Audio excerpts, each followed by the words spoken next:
Chapter 4. "I suppose you have heard the news, Basil," said Lord Henry on the following evening, as Hallward was shown into a little private room at the Bristol where dinner had been laid for 3. "No, Harry," answered Hallward, giving his hat and coat to the bowing waiter. "What is it? Nothing about politics, I hope. They don't interest me. There is hardly a single person in the House of Commons worth painting, though many of them would be the better for a little whitewashing." "Dorian Gray is engaged to be married," said Lord Henry, watching him as he spoke.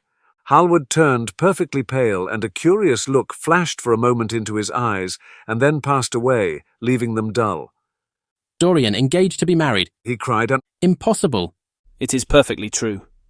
"To whom?" "To some little actress or other." "I can't believe it. Dorian is far too sensible." "Dorian is far too wise not to do foolish things now and then, my dear Basil." "Marriage is hardly a thing that one can do now and then, Harry," said Hallward, smiling. "Except in America. But I didn't say he was married, I said he was engaged to be married. There is a great difference. I have a distinct remembrance of being married, but I have no recollection at all of being engaged. I am inclined to think that I never was engaged." "But think of Dorian's birth and position and wealth. It would be absurd for him to marry so much beneath him." "If you want him to marry this girl, tell him that, Basil. He is sure to do it then. Whenever a man does a thoroughly stupid thing, it is always from the noblest motives." "I hope the girl is good, Harry. I don't want to see Dorian tied to some vile creature who might degrade his nature and ruin his intellect." "Oh, she is more than good, she is beautiful," murmured Lord Henry, sipping a glass of vermouth and orange bitters. "Dorian says she is beautiful, and he is not often wrong about things of that kind. Your portrait of him has quickened his appreciation of the personal appearance of other people. It has had that excellent effect among others. We are to see her tonight if that boy doesn't forget his appointment." "But do you approve of it, Harry?" asked Hallward, walking up and down the room and biting his lip. "You can't approve of it, really. It is some silly infatuation." "I never approve or disapprove of anything now. It is an absurd attitude to take towards life. We are not sent into the world to air our moral prejudices. I never take any notice of what common people say, and I never interfere with what charming people do. If a personality fascinates me, whatever the personality chooses to do is absolutely delightful to me. Dorian Gray falls in love with a beautiful girl who acts Shakespeare and proposes to marry her. Why not? If he wedded Messalina, he would be none the less interesting. You know I am not a champion of marriage. The real drawback to marriage is that it makes one unselfish. And unselfish people are colourless, they lack individuality. Still, there are certain temperaments that marriage makes more complex. They retain their egotism and add to it many other egos. They are forced to have more than one life. They become more highly organised. Besides, every experience is of value, and whatever one may say against marriage, it is certainly an experience. I hope that Dorian Gray will make this girl his wife, passionately adore her for 6 months, and then suddenly become fascinated by someone else. He would be a wonderful study." "You don't mean all that, Harry. You know you don't. If Dorian Gray's life were spoiled, no one would be sorrier than yourself. You are much better than you pretend to be." Lord Henry laughed.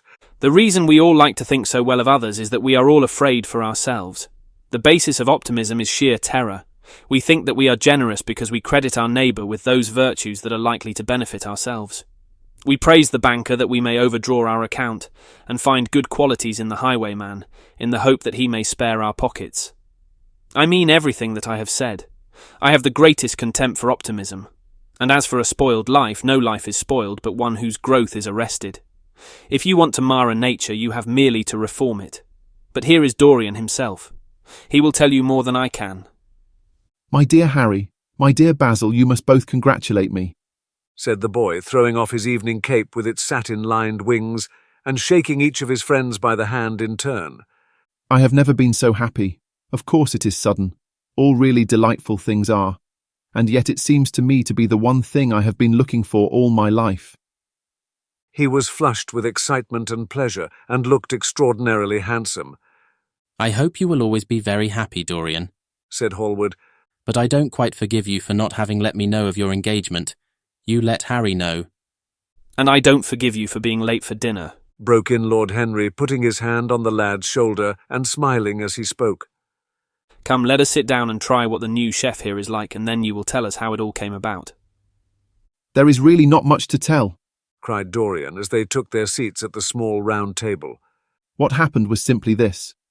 After I left you yesterday evening, Harry, I had some dinner at that curious little Italian restaurant in Rupert Street you introduced me to, and went down afterwards to the theatre. Sybil was playing Rosalind. Of course the scenery was dreadful, and the Orlando absurd. But Sybil, you should have seen her. When she came on in her boy's dress, she was perfectly wonderful. She wore a moss-coloured velvet jerkin with cinnamon sleeves, slim brown cross-gartered hose, a dainty little green cap with a hawk's feather caught in a jewel, and a hooded cloak lined with dull red. She had never seemed to me more exquisite. She had all the delicate grace of that Tanagra figurine that you have in your studio, Basil. Her hair clustered round her face like dark leaves round a pale rose. As for her acting, well, you will see her tonight. She is simply a born artist. I sat in the dingy box absolutely enthralled. I forgot that I was in London and in the 19th century. I was away with my love in a forest that no man had ever seen. After the performance was over, I went behind and spoke to her. As we were sitting together, suddenly there came a look into her eyes that I had never seen there before. My lips moved towards hers. We kissed each other. I can't describe to you what I felt at that moment. It seemed to me that all my life had been narrowed to one perfect point of rose-coloured joy. She trembled all over and shook like a white narcissus. Then she flung herself on her knees and kissed my hands. I feel that I should not tell you all this, but I can't help it. Of course, our engagement is a dead secret. She has not even told her own mother. I don't know what my guardians will say. Lord Radley is sure to be furious. I don't care. I shall be of age in less than a year, and then I can do what I like. I have been right, Basil, haven't I, to take my love out of poetry, and to find my wife in Shakespeare's plays. Lips that Shakespeare taught to speak have whispered their secret in my ear. I have had the arms of Rosalind around me, and kissed Juliet on the mouth. Yes, Dorian, I suppose you were right, said Hallward slowly. Have you seen her today? Asked Lord Henry. Dorian Gray shook his head. I left her in the Forest of Arden. I shall find her in an orchard in Verona. Lord Henry sipped his champagne in a meditative manner. At what particular point did you mention the word marriage, Dorian? And what did she say in answer? Perhaps you forgot all about it.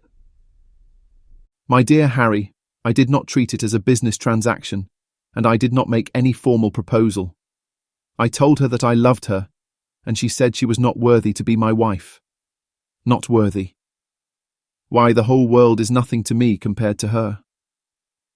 Women are wonderfully practical, murmured Lord Henry. Much more practical than we are.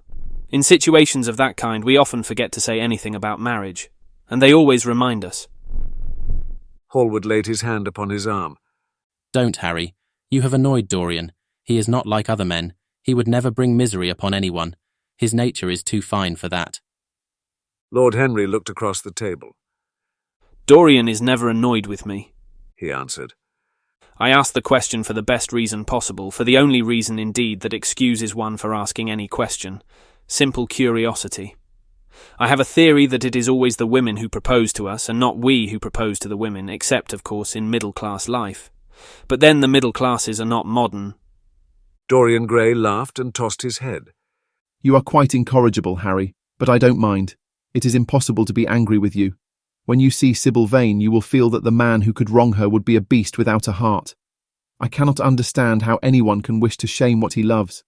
I love Sybil Vane. I wish to place her on a pedestal of gold, and to see the world worship the woman who is mine. What is marriage?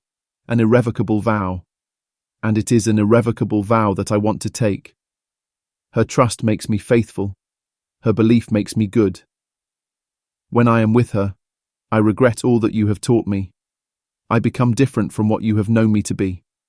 I am changed, and the mere touch of Sybil Vane's hand makes me forget you and all your wrong, fascinating, poisonous, delightful theories. You will always like me, Dorian, said Lord Henry. Will you have some coffee, you fellows? Waiter, bring coffee and fine champagne and some cigarettes.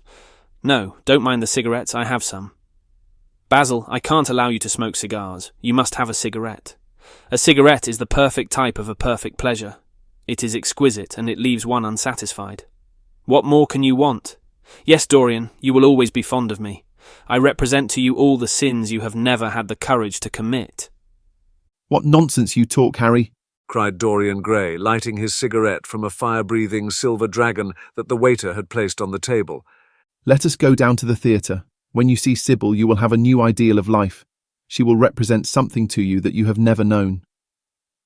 I have known everything, said Lord Henry with a sad look in his eyes. but I am always ready for a new emotion. I am afraid that there is no such thing for me at any rate. Still, your wonderful girl may thrill me. I love acting. It is so much more real than life. Let us go. Dorian, you will come with me.